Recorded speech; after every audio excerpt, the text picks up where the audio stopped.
Good morning all of you. Welcome to class BA B.Ed first year students. देखिए girls, आज हम class में एक नया टॉपिक शुरू कर रहे हैं और आज का जो हमारा टॉपिक है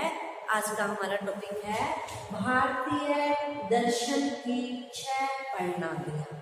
ठीक है, भारतीय दर्शन की 6 प्रणालियां, या इसको ये भी कहा जाता है षड दर्शन। इसको षड दर्शन के नाम से भी जाना जाता है। षड में 6 प्रणालियां या 6 तरीके। दर्शन से जो हमारा तात्पर्य है वो है देखने का नजरिया, देखने का तरीका। ठीक है, भारतीय दर्शन की 6 प्रणालियां, मतलब कहने का भाव है कि भारतीय परंपरा की अगर हम बात करते हैं तो धर्म को जो देखने का नजरिया है, ये जो देखने का तरीका है, उसको ही भारतीय दर्शन की 6 प्रणालियां या षड दर्शन के नाम से जाना गया है।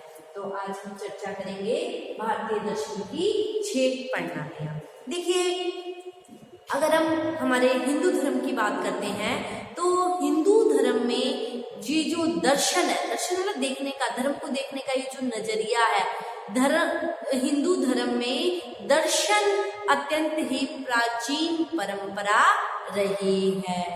ठीक है, और हिंदू परंपरा में दर्शन के 2 रूप हमें मिलते हैं। दर्शन के 2 रूप देखने को मिलते हैं, मतलब धर्म के प्रति जो हमारा नजरिया है, ठीक है, उसके 2 रूप मिलते हैं। ये 2 रूप कौन कौन से हैं? एक तो आस्तिक और दूसरा नास्तिक। ठीक है, हिंदू परंपरा में हमें दर्शन के या धर्म को देखने का जो हमारा नजरिया है 2 रूपों में मिलता है। कुछ लोग हमें कैसे मिलते हैं? आस्तिक और कुछ नास्तिक। ठीक है, आस्तिक से तात्पर्य वो व्यक्ति है जो वेदों की सत्ता में विश्वास करते हैं। ठीक है, और नास्तिक जो वेदों की सत्ता में विश्वास नहीं करते हैं, उन्हें नास्तिक कहा गया है। ठीक है, जो वेदों को स्वीकार नहीं करते हैं। ठीक है, अब देखिए, अगर हम वैदिक दर्शन की बात करते हैं, ठीक है, तो वैदिक दर्शन में षड दर्शन सबसे ज्यादा प्रसिद्ध है। वैदिक दर्शन में षड दर्शन सबसे ज्यादा प्रसिद्ध है। ठीक है, और इसीलिए इसे वैदिक दर्शन भी कहा जाता है, इसे ही षड दर्शन कहा जाता है और इसे ही आस्तिक दर्शन कहा जाता है। तो षड दर्शन को ही आस्तिक दर्शन कहा जाता है, षड दर्शन को ही वैदिक दर्शन कहा जाता है और इसे ही षड दर्शन कहा जाता है। यह भारतीय दर्शन की जो 6 प्रणालियां हैं वो भी इसे ही कहा जाता है। ठीक है, तो षड दर्शनों को आस्तिक दर्शन भी कहा जाता है। क्यों? क्योंकि ये वेदों की सत्ता में विश्वास करते हैं। ठीक है, तो देखो, हिंदू दार्शनिक परंपरा में विभिन्न प्रकार के आस्तिक दर्शनों के अलावा हमें अनिश्वरवादी और भौतिकवादी दार्शनिक परंपराएं भी मिलती हैं। ठीक है, भौतिकवादी या अनिश्वरवादी परंपरा से तात्पर्य, जैसे हम अगला जो टॉपिक लेंगे बौद्ध धर्म, जैन धर्म, ये अनिश्वरवादी है। ईश्वर की सत्ता में ये लोग विश्वास नहीं रखते हैं। ठीक है, तो आज हम इस वैदिक दर्शन की अब ये जो 6 प्रणालियां हैं इसके बारे में चर्चा करते हैं। षड दर्शन के बारे में अब हम चर्चा करते हैं। समझ आया षड दर्शन किसे कहा गया है? ठीक है, तो षड दर्शन क्या है? वेदों की सत्ता में विश्वास रखता है। ठीक है, और इसे ही आस्तिक दर्शन कहा गया है। ठीक है, तो अब हम ये जो षड दर्शन है, 6 प्रणालियां हैं ये जो धर्म को देखने की, दर्शन की, नजरिए की, तो इसके बारे में हम लोग चर्चा करते हैं। देखिए, ये 6 प्रणालियां कौन कौन सी हैं? जो पहला है वो है न्याय दर्शन।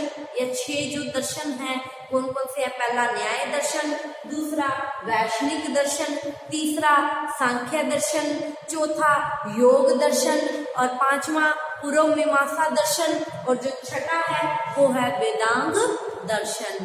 तो ये 6 दर्शन माने गए हैं। ठीक है, तो सबसे पहले हम पहले दर्शन न्याय दर्शन के बारे में चर्चा करते हैं। ठीक है, तो देखिए षड दर्शनों की अगर हम बात करते हैं तो षड दर्शनों में जो कर्म के हिसाब से प्रथम स्थान पर है वो है न्याय दर्शन। ठीक है, और ये जो न्याय दर्शन है इसके जो प्रवर्तक थे, शुरू करने वाले इसको, वो कौन थे? गौतम थे। न्याय दर्शन कई बार छोटे क्वेश्चन भी आ जाते हैं 2-2 नंबर वाले, तो उसमें इस तरह के क्वेश्चन ही पूछे जाते हैं कि न्याय दर्शन के प्रवर्तक कौन थे? तो न्याय दर्शन के प्रवर्तक गौतम थे और इनका जन्म ईसा पूर्व 6वीं शताब्दी में मिथिला में इनका जन्म हुआ था। ठीक है, और न्याय दर्शन का जो पहला ग्रंथ है वो इसी गौतम के द्वारा ही रचित है, और गौतम द्वारा रचित न्याय सूत्र का, देखिए इसके बाद और भी बहुत ग्रंथ लिखे गए थे न्याय सूत्र के या न्याय दर्शन के। न्याय सूत्र का गौतम द्वारा रचित जो पहला ग्रंथ है वो है न्याय सूत्र। न्याय दर्शन का पहला ग्रंथ है न्याय सूत्र। ठीक है, और आगे चलकर इसी ग्रंथ के आधार पर न्याय दर्शन के अन्य ग्रंथों की रचना की गई, या न्याय सूत्र के या न्याय दर्शन के अन्य साहित्य की रचना हुई। ठीक है, देखिए महर्षि गौतम द्वारा ये जो ग्रंथ है न्याय सूत्र, जिसका ये जो नाम है वो इसी न्याय दर्शन के आधार पर पड़ा था, न्याय सूत्र। देखिए इस ग्रंथ में क्या है, इस ग्रंथ में ज्ञान के माध्यम से मोक्ष प्राप्ति का वर्णन किया गया है कि किस तरह जो व्यक्ति को ज्ञान आ जाता है, वो ज्ञानी हो जाता है तो उसका परमात्मा के साथ मिलन हो जाता है। जब मिलन हो जाता है परमात्मा और आत्मा, उसके अंदर जो आत्मा है वो जीवात्मा और परमात्मा एक हो जाते हैं, तो उससे क्या हो जाती है? मोक्ष की प्राप्ति हो जाती है। मोक्ष से तात्पर्य जन्म मरण का जो चक्कर है वो खत्म हो जाता है। ठीक है, तो ज्ञान से मोक्ष प्राप्ति का वर्णन है, और इस ग्रंथ के द्वारा हमें इस ग्रंथ के द्वारा ये भी बताया गया है कि जब व्यक्ति को असली ज्ञान आ जाता है तो जो मिथ्या ज्ञान है, भ्रांतिमान जो ज्ञान है, ठीक है, उसकी क्या हो जाती है?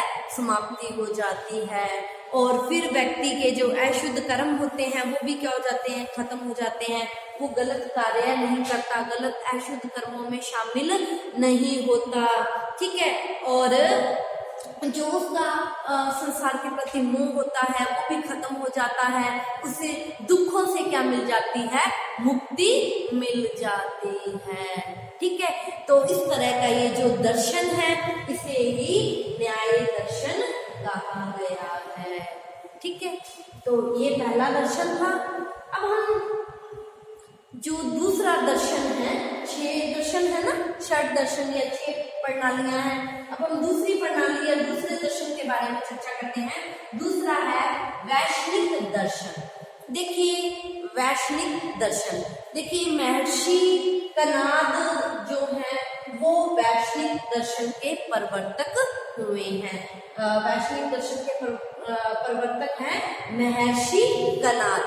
देखिए महर्षि कनाद ने ये जो दर्शन है वैष्णिक दर्शन, इस दर्शन में धर्म के सच्चे स्वरूप का वर्णन किया है कि वास्तव में धर्म का स्वरूप क्या है। ठीक है, और उन्होंने आगे अपनी इसी बात को एक्सप्लेन करते हुए क्या बताया है कि धर्म का सच्चा स्वरूप क्या है। उन्होंने क्या कहा है कि इस संसार में अगर व्यक्ति उन्नति चाहता है, ठीक है, या अगर किसी कार्य में सिद्ध हो जाता है, उसको सिद्धि मिल जाती है, ठीक है, तो उसको ये जो संसारिक क्षेत्र में उन्नति और कार्य में जो सिद्धि मिलती है, इसका जो वो साधन है वो क्या है? धर्म ही है। अगर वो धर्म को अपनाता है, अच्छे कर्म करता है, ठीक है, तो ईश्वर भी उसका संसारिक उन्नति में क्या करते हैं?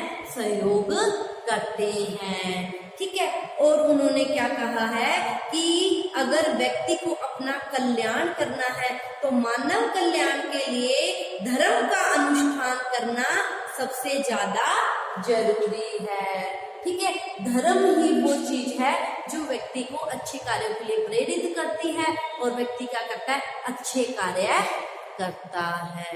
ठीक है, तो ये हम लोगों ने आज 2 दर्शनों के बारे में जाना। अगले दर्शनों के बारे में हम कल की क्लास में चर्चा करेंगे। आज की क्लास के लिए इतना ही। आप इसका स्क्रीनशॉट ले लीजिए। Thank you all of you.